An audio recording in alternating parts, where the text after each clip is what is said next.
भिडियोमा आज लेमिज थ्योरम को स्टेटमेन्ट र यसको प्रुभिङ सिकाउने छु। र फर्स्ट अफ अल स्टेटमेन्ट र यसको कन्डिसन्स, कस्तो कन्डिसनमा लेमिज थ्योरम एप्लाई गर्न सकिन्छ। First of all starting with statement, if three forces, तीनवटा force, if three forces acting at a point, कुनै एउटा पोइन्टमा are in equilibrium, if three forces acting at a point are in equilibrium, equilibrium भनेको balance कन्डिसनमा छ या त्यसको resultant 0 छ भने त्यसलाई भन्छ equilibrium. Then each force is proportional to the sine constant, trigonometric ratio is proportional to the sine of the angle between the other two. अब यहाँ मैले तीनटा फोर्स लिए, three forces, let three forces P Q R acting at a point, कुनै एउटा पोइन्टमा तीनटा force, म फिगरबाट पनि देखाउँछु अहिले। पी क्यू आर तीनटा फोर्स, यहाँ फिगरबाट पनि देखाइहालौँ, तीनटा फोर्स छ एउटा पोइन्टमा एक्ट गरेछ। Let this is one point, र पोइन्टमा तीनटा फोर्स एक्ट गरेको छ। One force, first force, second force and this is third force. एउटा फोर्स, यो फोर्सलाई मैले पी माने, सेकेन्ड फोर्सलाई मैले क्यू माने, थर्ड फोर्सलाई मैले के माने, R. If three forces P Q R acting at a point, एउटा पोइन्टमा एक्ट गरेको छ यहाँ हेर, एउटा पोइन्टमा, यसलाई भन्छ कन्कुरेन्ट भन्दा पनि भयो। कुनै एउटा पोइन्टमा तीनवटा फोर्स, चारवटा फोर्स एक्ट गरेको छ भने त्यसलाई के भन्छ, कन्कुरेन्ट। कन्कुरेन्ट भनेर पनि लेख्न सकिन्छ स्टेटमेन्टमा, कन्कुरेन्ट र कोप्लानर। कोप्लानर भनेको एउटै प्लेनमा छ, कोप्लानर भनेको एउटै प्लेनमा छ, र कन्कुरेन्ट भनेको एउटै पोइन्टमा लाइज गर्छ भने। तीनटा फोर्स यहाँ छ। If three forces P Q R acting at a point, then according to the Lami's theorem, Lami's थ्योरमले के भन्छ भन्दाखेरि नि, जस्तै मैले लेट गरेँ, लेट अल्फा यो दुईटा बीचको एंगल हो अल्फा, यो दुईटा बीचको, यो क्यू र आर बीचको एंगल अल्फा, पी र आर बीचको एंगल मैले बीटा माने, बीटा,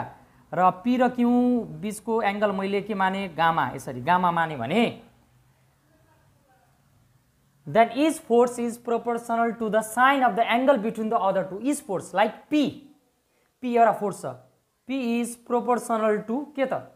इज फोर्स भनेको एउटा पी फोर्स एउटा लिए, P is proportional to the sine लिनु पर्यो, साइन लेख्ने, साइन एसएन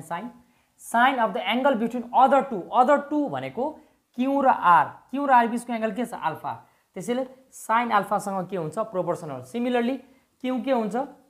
अर्को force Q force proportional to केसँग प्रोपोर्सनल हुन्छ भन्दाखेरि other two, sine of the sine लेख्ने, sine of the angle between other two भनेको कुन हो भन्दाखेरि अदर टू भनेको क्यू बाई के छ, पी र आर भनेपछि बीटा लिनु पर्यो, साइन बीटा। सो आर के भयो त, साइन गामा। यसलाई सल्भ गर्दाखेरि यो रिलेसन आउँछ। यसलाई सल्भ गर्ने हो भने सल्भ भनेको यसरी, like yo sign of proportion हटाउनु छ, मैले एउटा कन्स्ट्यान्ट राख्नुपर्छ, यो साइन हटाउनु छ भने कन्स्ट्यान्ट के राखेँ, साइन अल्फा। त्यसै नै यहाँ क्यू इज इक्वल्स टु के साइन बीटा, यहाँ आर इज इक्वल्स टु के साइन गामा, यसरी। अब यहाँ के को भ्यालु निकाल्ने, के को भ्यालु निकाल्दा के आयो, पी बाई साइन अल्फा। यहाँबाट के को भ्यालु निकाल्दा के आयो, क्यू बाई साइन बीटा। यहाँबाट के को भ्यालु निकाल्दा के आयो, आर बाई साइन गामा। अब तीनटै के को भ्यालु, यो पनि के को भ्यालु, यो पनि के को भ्यालु, यो पनि के को भ्यालु, यसलाई टुगेदर लेख्दा के भयो त, P by sine alpha is equals to Q by sine beta is equals to R by sine gamma. यो तीनटा किन इक्वल आयो भन्दाखेरि तीनटै के को भ्यालु हो, यो पनि के को भ्यालु, के आखिर सेम हुन्छ, त्यसैले इक्वेट गर्दा यो आउँछ। So this is Lami's theorem. यो भयो यसको इन्ट्रोडक्सन। अब हामी यसको प्रुभिङतिर जान्छौँ। Okay everyone, now time for proving. According to Lami's theorem, अगर यो फिगर हो भने एउटा फोर्स पी, थ्री फोर्सेस, कस्तो फोर्सेस भन्दाखेरि तीनटा फोर्सेस कन्कुरेन्ट हुनु पर्यो, कन्कुरेन्ट कोप्लानर। कन्कुरेन्ट भनेको एउटै पोइन्टमा, एउटै पोइन्टबाट जाने, कन्कुरेन्ट। कोप्लानर भनेको एउटै प्लेनमा हुने, र मस्ट बी इन इक्विलिब्रियम। त्यो कन्डिसनमा लेमिज थ्योरम एप्लाई गर्न सकिन्छ। यहाँ तीनटा फोर्स पी क्यू आर छ, र अघि मैले दिएको थिएँ हामीलाई प्रुभ गर्नु के छ, P by sine alpha is equals to Q by sine beta is equals to R by sine gamma. यो कुरालाई प्रुभ गर्नु छ, we have to prove this, to prove, यो प्रुभ गर्नु छ। अब हेर यो फिगर अघि पनि मैले बनाएँ, म यहाँ अब के गर्छु भन्दाखेरि नि यो r लाई p यतातिर छ q यतातिर छ भने r लाई त सिधा लगे मैले स्ट्रेट अपोजिट डाइरेक्सनमा एक्सटेन्ड गरेँ र यहाँ प्यारालोग्राम कम्प्लिट गर्छु। प्यारालोग्राम कम्प्लिट गरेँ यहाँ प्यारालोग्राम यसलाई नाम पनि दियो यहाँ ओ राखेँ यो पोइन्टलाई जुन पोइन्ट प्याक गर्छ ओ यसलाई ए राखेँ यसलाई बी राखेँ यसलाई सी राखेँ। अब हेर है प्याराग्राम कम्प्लिट गरेपछि यो सबै कुराहरू लेख्नुपर्छ। त्यो लेख्ने कुराहरू म यहाँ छेउमा हालिदिन्छु है के कसरी प्रुफ गर्नुपर्छ लेख्ने कुराहरू चाहिँ यहाँ चाहिँ बुझाइ मात्रै दिन्छु म। अब यो पी हो भने ओए पी हो भने सीबी पनि के हुन्छ पी हुन्छ according to parallelogram opposite sides are equal. यो क्यू हो भने यो पनि कति हुन्छ क्यू हुन्छ र यो के हो आर यो आर यता छ भने यो पनि आर हुन्छ। अब हामी यो ट्रायंगल यो एउटा सानो ट्रायंगल लिन्छौँ ल triangle in triangle check there OAB triangle छ यहाँ हेर ओएबी मा हेर्ने ओएबी मा यो ट्रायंगल मा हेर्ने यसमा नि साइन ल ट्रिगोनोमेट्रिक मा पढेको साइन कोसाइन टेन्जेन्ट ल साइन ल युज गर्ने युजिङ साइन ल के लेख्न पाइयो साइन ल ले के भन्छ भन्दाखेरि नि साइन ल एकचोटी यहाँ भनिदिन्छु म। सपोज यो ए यो बी यो सी छ ए को opposite small A side B को अपोजिट स्मल बी सी को अपोजिट स्मल सी हुन्छ। यसले के भन्छ भन्दाखेरि A by sine A is equals to B by sine B sine लले यो भन्छ C by sine C this is sine law. हो यो एप्लाई गर्छौँ हामी युजिङ साइन ल एप्लाई गर्दा हेर है पी मैले पी लियो भने पी साइड लियो भने साइनमा कुन एंगल लिनुपर्छ साइनमा पी को अपोजिट यो एंगल लिनु पर्यो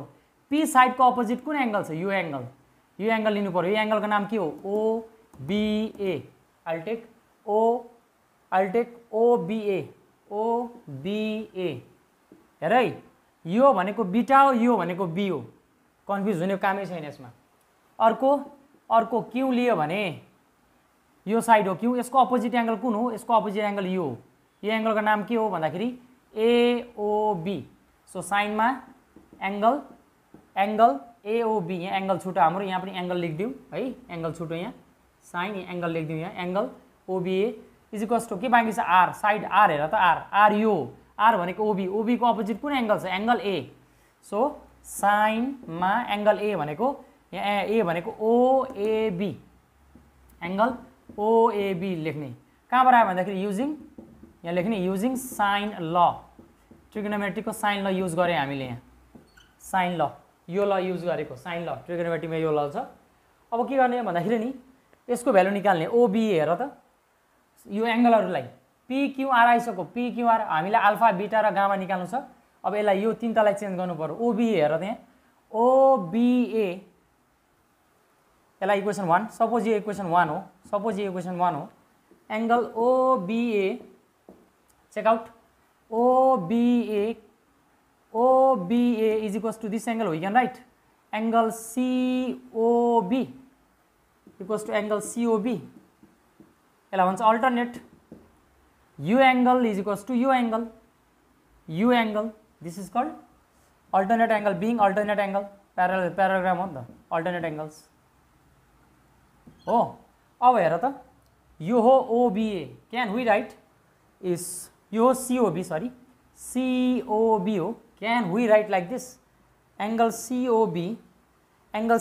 भनेको यो एंगल प्लस यो एंगल को नाम के हो CO यसलाई के राख्दिउँ यहाँ मैले राख्दिएँ यहाँ x राख्दिएँ एउटा x suppose x COX plus angle COX is equals to 180 linear pair यो स्ट्रेट लाइन हो स्ट्रेट लाइनमा यो एंगल प्लस यस्तो छ एउटा एंगल यहाँ छ अर्को एंगल यहाँ छ यो एंगल चाहिँ अल्फा है अल्फा हो अहिले म लेख्छु अहिले लेखेछु मैले COX 180 being linear pair check out linear pair लेख्न पाएँ मैले। अब COB भनेको COB नै लेखेँ मैले COB भनेको COB नै लेखेँ COX भनेको अल्फा हो हेर त COX भनेको अल्फा लेखेँ मैले यहाँ इज इक्वल्स टु 180 और अल्फा या COB की भ्यालु निकाल्दिउँ COB के लेख्न पाइयो भन्दाखेरि 180 माइनस अल्फा लेख्न पाइयो सक्यो यो यसको यु सक्यो। अब यसलाई पनि निकाल्यौँ AOB यसको पनि निकाले हेरौँ AOB को पनि निकाल्यौँ AOB निकालेर अनि OAB निकाल्ने यसको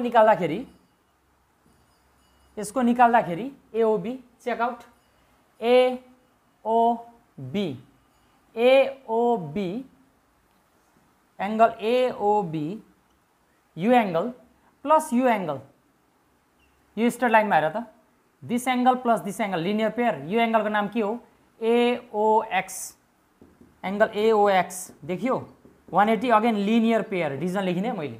हेर त यो लाइनमा यो सिधै लाइनमा हेर त यो एंगल प्लस यो एंगल भनेको AOB यो एंगल प्लस यो एंगल यो भनेको बीटा एंगल हो AOX लेखे 180 लेख्न पाइयो AOB as it is AOX भनेको बीटा हो चेक गर क्वेशनमा फिगरमा चेक गर AOX भनेको बीटा हो अब यहाँबाट AOB निकाल्छु म AOB ले के दियो भन्दाखेरि 180 माइनस बीटा जसरी मैले यहाँ COB लाई के पनि लेख्न पाइयो COB भनेको के हो OB यहाँ लेखेँ ल मैले यो पनि लेख्दिएँ अझै वन स्टेप मोर COB को ठाउँमा यो लेख्न पाइयो दुईटा इक्वल छ नि त OBA किन यस्तो गरेको भन्दाखेरि नि यहाँ लास्टमा रिप्लेस गर्न सजिलो हुन्छ यसको भ्यालु निकाले OBA को भ्यालु आयो सिमिलरली AOB को भ्यालु पनि निकाल्ने अब के को भ्यालु बाँकी छ हामीसँग के को भ्यालु बाँकी छ भन्दाखेरि OAB को भ्यालु यसको भ्यालु निकाल्नु ओके OBA AOB आइसकेपछि अब के निकाल्ने OAB को भ्यालु निकाल्दा